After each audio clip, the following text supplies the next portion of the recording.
Good morning everyone, welcome to the online class of target defence academy. बेटा, target defence academy की online class में मैं नूरुल सलाम आपका स्वागत करता हूं। बेटा, सुबह सुबह हम टॉप करंट अफेयर्स लेके आ गए हैं आपके लिए। ठीक है, डेली डेली आपको करंट अफेयर का डोज मिल रहा है।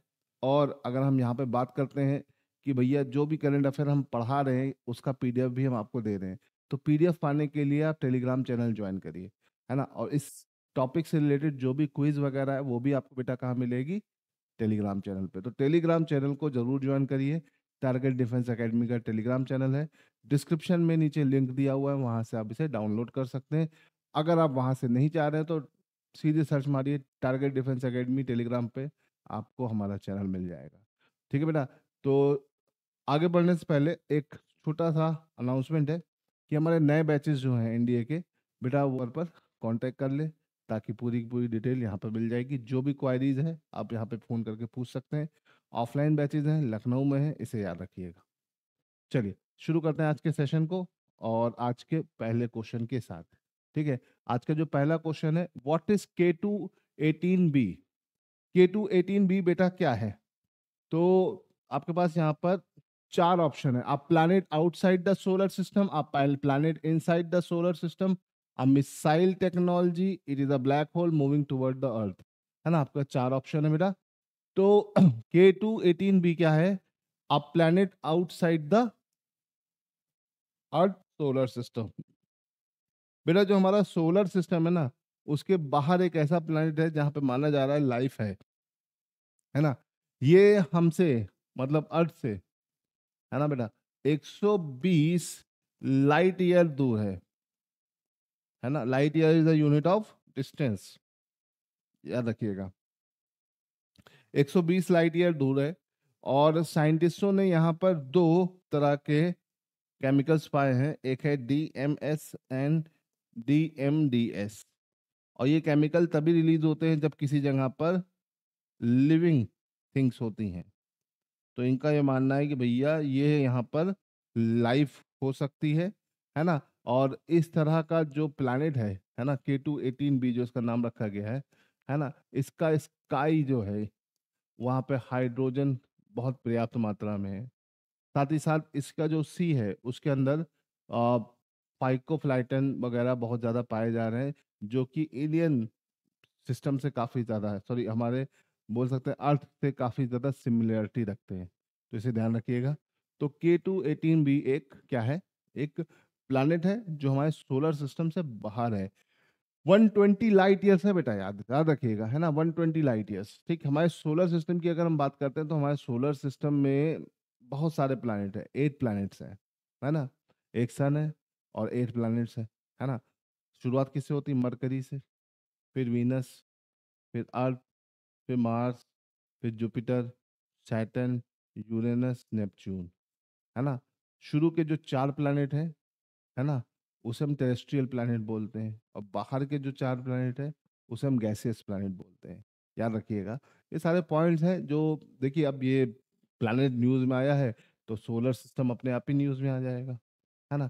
सोलर सिस्टम में हमारे पास सन है ही है। सन के बाद आपका मरकरी, देन बेटा Venus, then Earth, then Mars, Jupiter, Saturn, Uranus, है ना बेटा। यूरेनस, यू से होगा ये, यूरेनस, देन नेपच्यून। ये बाहर वाले गैसियस प्लैनेट कहलाते हैं। और ये आपके टेरेस्ट्रियल प्लैनेट या रॉक प्लैनेट। ठीक है, इसे जोवियन प्लैनेट भी कहा जाता है। तो ये सब चीजें जो है बेटा आपको याद रखनी पड़ेगी, ताकि आपको काफी सारी चीजें क्लियर होती चली जाए, है ना। तो याद रखिएगा, सोलर सिस्टम से अक्सर क्वेश्चन बनते हैं। और कभी कदार ये क्वेश्चन बनता है कि सोलर सिस्टम में वो कौन सा ऐसा प्लैनेट जिसके पास कोई भी सैटेलाइट नहीं है। तो ये दोनों के पास सैटेलाइट बेटा क्या है? सैटेलाइट यहाँ पे 0 है। सोलर सिस्टम में सबसे ज्यादा सैटेलाइट किसके पास है? सैटर्न के पास सबसे ज्यादा सैटेलाइट है। ये छोटे मोटे क्वेश्चंस बनते रहते हैं, और इस तरह के क्वेश्चंस के लिए आपको मेंटली प्रिपेयर रहना पड़ेगा। ठीक है, जितना आप इन सारी चीज़ों को समझोगे बेटा आपके लिए उतना अच्छा रहे। सोलर सिस्टम बहुत ज़्यादा कॉम्प्लिकेटेड नहीं, बहुत ही ईजी है ना। अब देखो, ये तुम्हारा करंट अफेयर है, और ये इससे रिलेटेड जो पीछे फैक्ट है वो मैंने लिख दिए हैं। ठीक है, है तो बहुत कुछ, लेकिन हमें वीडियो को इतना लंबा नहीं करना है ना। What who has recently won the FIDE women's world chess championship? तो भैया महिला की विश्व शतरंज चैंपियनशिप किसने जीती? तो भैया आप इनको देख रहे हैं, है ना, जू वेंजुन, है ना।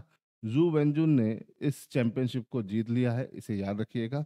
जू वेंजुन की अगर हम बात करते हैं तो ये इनका चौथा टाइटल है। ये इनका कौन सा टाइटल है बेटा? फोर्थ टाइटल है, याद रखिएगा, भूलिएगा नहीं, ठीक है। और वर्ल्ड चेस चैंपियनशिप जीतने वाली पहली महिला कौन थी? फर्स्ट जो थी, है ना, वो थी आपकी रशिया की, उनका नाम था वीरा मेंचिक, याद रखिएगा। कहाँ से थी? रशिया से थी। तो ये तो पॉइंट्स है बेटा, आपको ध्यान रखना है। अगर इन पॉइंट्स को ध्यान रखोगे तो कोई भी दिक्कत नहीं होने वाली। ठीक है, चलो यहाँ से आगे बढ़ते हैं अगले क्वेश्चन की तरफ। Question number 3, where has India first 3D military bunker been constructed?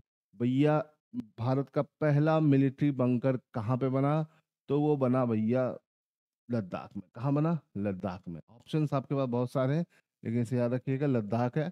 और ये आईआईटी किस आईआईटी की मदद से बना बेटा? आईआईटी कौन सी आईआईटी की मदद से? आईआईटी हैदराबाद की मदद से बना, याद रखिएगा। कौन सी आईआईटी की मदद से बना? आईआईटी हैदराबाद। और ये 3D प्रिंटेड बंकर है, ये किस प्रोजेक्ट के तहत बना? तो प्रोजेक्ट बेटा कौन सा है? प्रोजेक्ट पहल। प्रोजेक्ट बेटा कौन सा है? प्रोजेक्ट है आपका प्रबल, सॉरी, है ना, प्रोजेक्ट प्रबल। याद रखिएगा किस प्रोजेक्ट के तहत बना। उस प्रोजेक्ट का नाम क्या है बेटा? प्रोजेक्ट का नाम मत भूलिएगा, प्रोजेक्ट प्रबल है।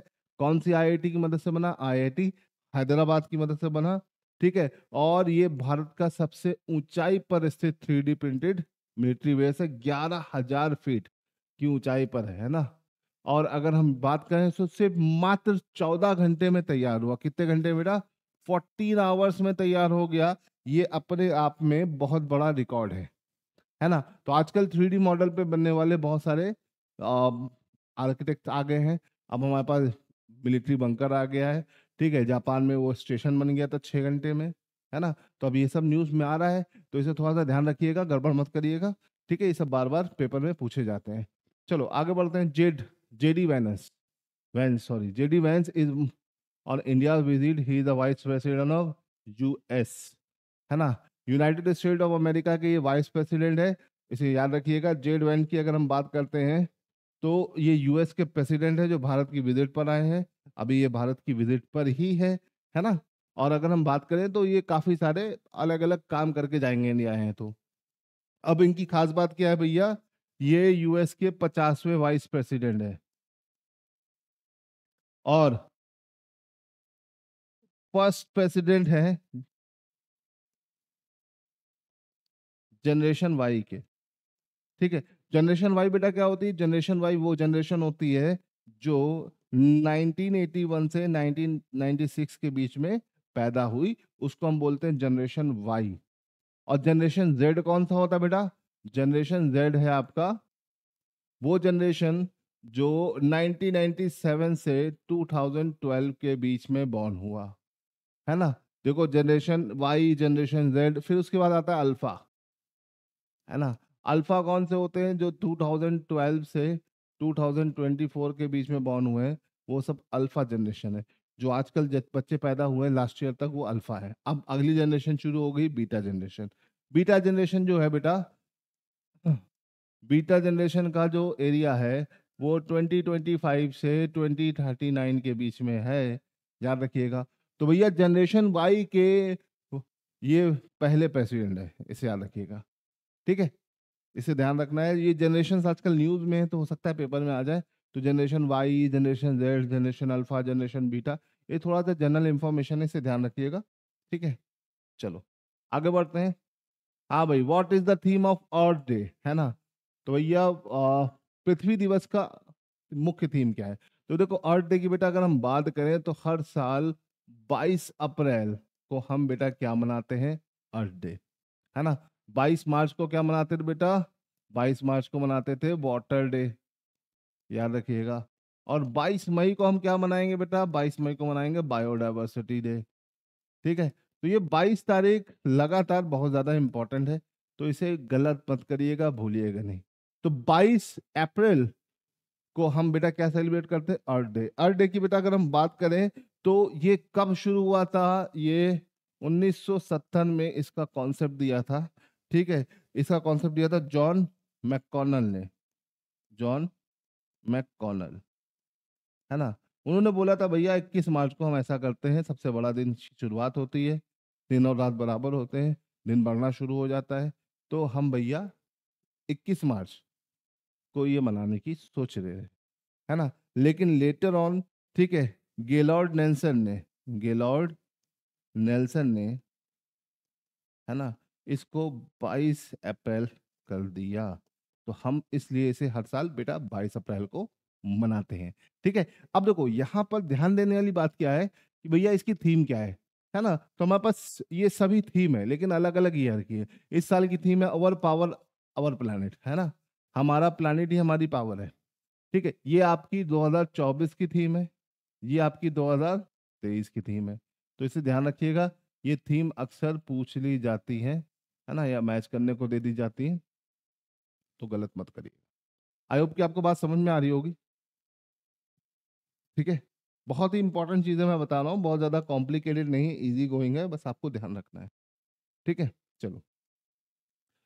हाँ भाई, सबसे बड़ी न्यूज, देश में फैलने वाली सबसे बड़ी न्यूज, ठीक है, पोप फ्रांसिस डाइड रिसेंटली, है ना। पोप फ्रांसिस का निधन हो गया है ना। मंडे को ईस्टर में ही इनका डेथ हो गई, ये बहुत ही दुखद समाचार है। और अगर हम बात करते हैं तो पोप फ्रांसिस की अगर हम बात करें तो ये अपने आप में बहुत सारा रिकॉर्ड रखने वाले पोप थे, है ना।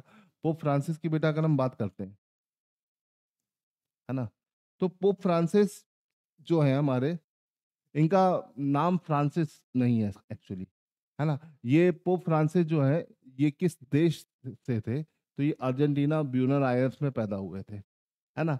और ये पोप वगैरह जो होते हैं वो कहाँ होते हैं बेटा? वेटिकन सिटी यूरोप में होते हैं, है ना। तो ये नॉन यूरोपियन पहले पोप थे, है ना, नॉन यूरोपियन, पिछले 1300 साल में बनने वाले ये पहले पोप थे।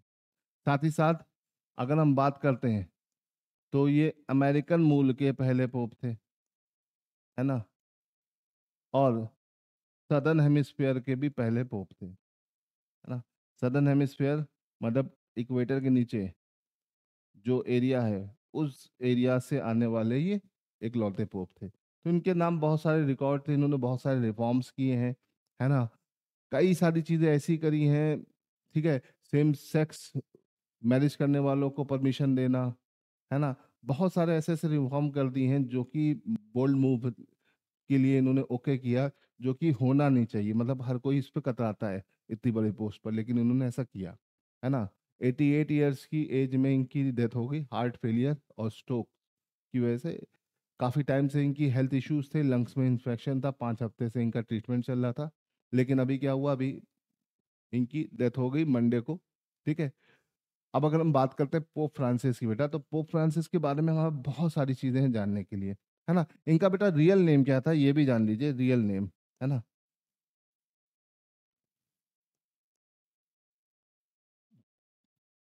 जॉर्ज मारियो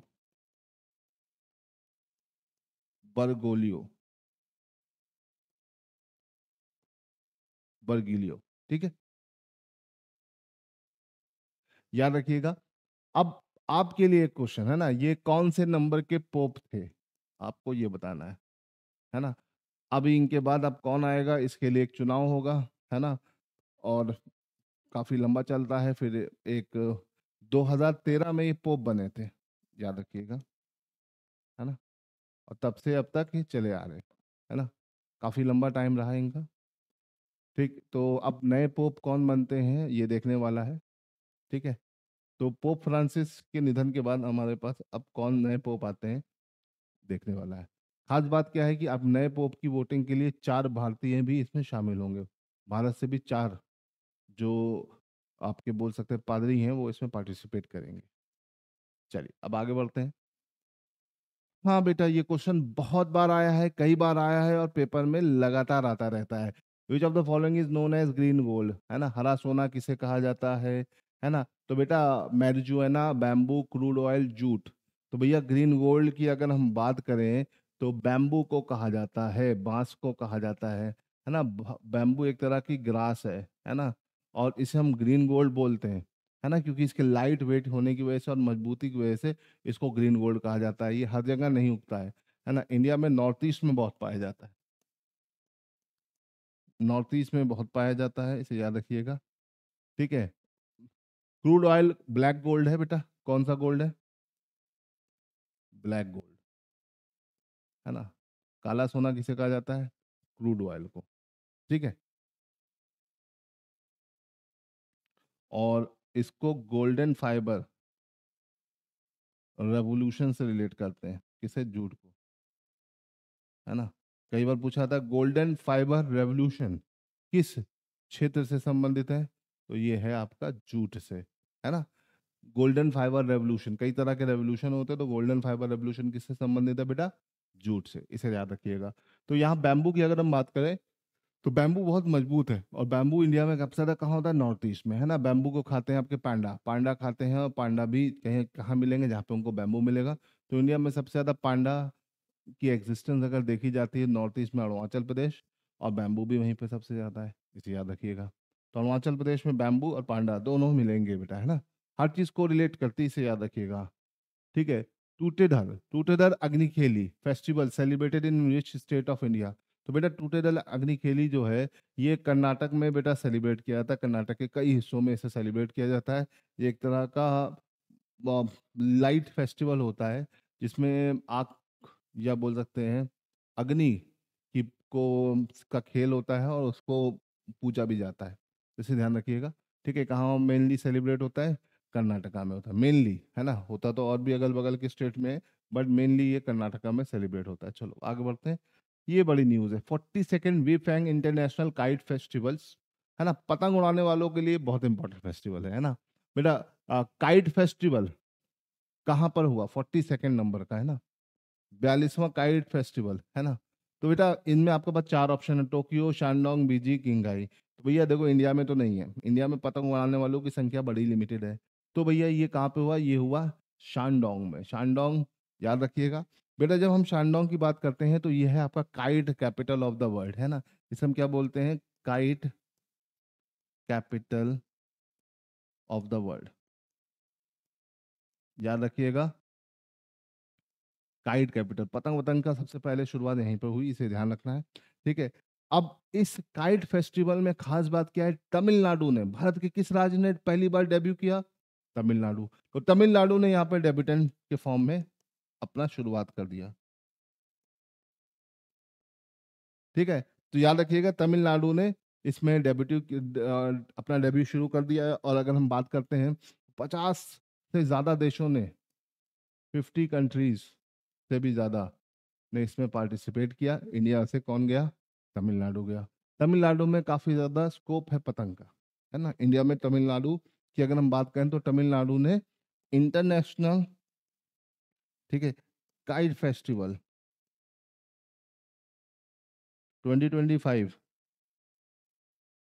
को होस्ट करेगा मई में, अगले महीने, है ना। याद रखिएगा ममलापुरम में। कहाँ पे बेटा? ममलापुरम में। तो इंटरनेशनल काइट फेस्टिवल अगले महीने कहाँ होना है? तमिलनाडु में, है ना। ममलापुरम, ममलापुरम एक कोस्टल एरिया है, अपने मंदिरों, भव्य मंदिरों के लिए फेमस है, और उसी रीजन में काइट फेस्टिवल ऑर्गेनाइज किया जाएगा। तो इसे याद रखिएगा। तो पतंग वालों हो जाओ तैयार, आपके लिए आ गया है एक और फेस्टिवल। ठीक है। चलिए, हाँ भाई, सिंपल सा क्वेश्चन है। Question number 10, how many times in a year sun ray lie perpendicular to the equator, है ना। परपेंडिकुलर टू द इक्वेटर, है ना। परपेंडिकुलर, परपेंडिकुलर मतलब लंबवत पड़ता है। इक्वेटर पे सन की रेस साल में कितनी बार लंबवत पड़ती है? भाई सन की रेस पूरे अर्थ पर कितना? पूरे अर्थ पर एक साल में 4 बार पड़ती है। कितनी बार पड़ती है बेटा? 4 बार। लेकिन अब से पूछा इक्वेटर के पर कितनी बार परपेंडिकुलर पड़ती है, तो 2 बार। ठीक है। दो बार इक्वेटर पे परपेंडिकुलर पड़ती है, 21 मार्च और 23 सितंबर। जब भी सन की रेस इक्वेटर पे बेटा परपेंडिकुलर पड़ती है तो पूरे अर्थ पे दिन और रात बराबर होता है, इसे बोलते हैं हम इक्विनॉक्स, है ना। जैसे कि 21 मार्च को भी दिन और रात बराबर होता है, 23 सितंबर को भी दिन और रात बराबर होता है। सिमिलरली जब सन की रेज टॉपिक ऑफ कैंसर पे परपेंडिकुलर पड़ती है, apart from equator topic of cancer और कैप्रिकॉर्न पर भी परपेंडिकुलर पड़ती है, तो अर्थ पे एक साल में 4 बार परपेंडिकुलर पड़ती है। 2 बार इक्वेटर पर, 1 बार कैप्रिकॉर्न पे, 1 बार कैंसर पे। क्लियर है। अब जब भी सन की रेज टॉपिक ऑफ कैंसर पे बेटा परपेंडिकुलर पड़ती है तो नदर्न हेमिस्फीयर का मतलब उत्तरी गोलार्ध का सबसे बड़ा दिन होता है। और सिमिलरली जब टॉपिक ऑफ कैप्रिकॉर्न पे परपेंडिकुलर पड़ती है तो सदर्न हेमिस्फीयर का सबसे बड़ा दिन होता है। तो ये दिन कौन कौन से होते हैं ऐसा फिक्स तो नहीं है, लेकिन 21 मार्च, फिर 21 जून, ठीक है, और तुम्हारा 23 सितंबर और 22 दिसंबर, ठीक है। इन दोनों टाइम पर इक्वेटर पर परपेंडिकुलर पड़ता है, ठीक है। ये टॉपिक ऑफ कैंसर मतलब नदर्न हेमिस्फीयर, ये है टॉपिक ऑफ कैप्रिकॉर्न मतलब सदर्न हेमिस्फीयर। बड़े बड़े दिन का, ठीक है। समर सॉलिसाइड्स, विंटर सॉलिसाइड का कॉन्सेप्ट यहीं से आता है। तो आपने पढ़ा होगा, याद नहीं है तो मैंने आपको रिवाइज करा दिया है ना। क्लियर है। तो ये हमारे हो गए बेटा टॉप 10 क्वेश्चंस। आई होप कि आपको अच्छा लगा होगा, मजेदार लगा होगा। तो मजेदार और अच्छा लगा है तो बेटा लाइक और शेयर कर दो और ज़्यादातर बच्चों तक पहुंचा दो इसे, है ना। और क्लास एंड करने से पहले बैच का अनाउंसमेंट, वही ऑफलाइन क्लासेस के लिए आप कांटेक्ट कर सकते हैं, ठीक है। से ध्यान रखिएगा। तो बेटा चलो आज के लिए इतना रहने देते हैं। जय हिंद, मिलते हैं अगली क्लास में।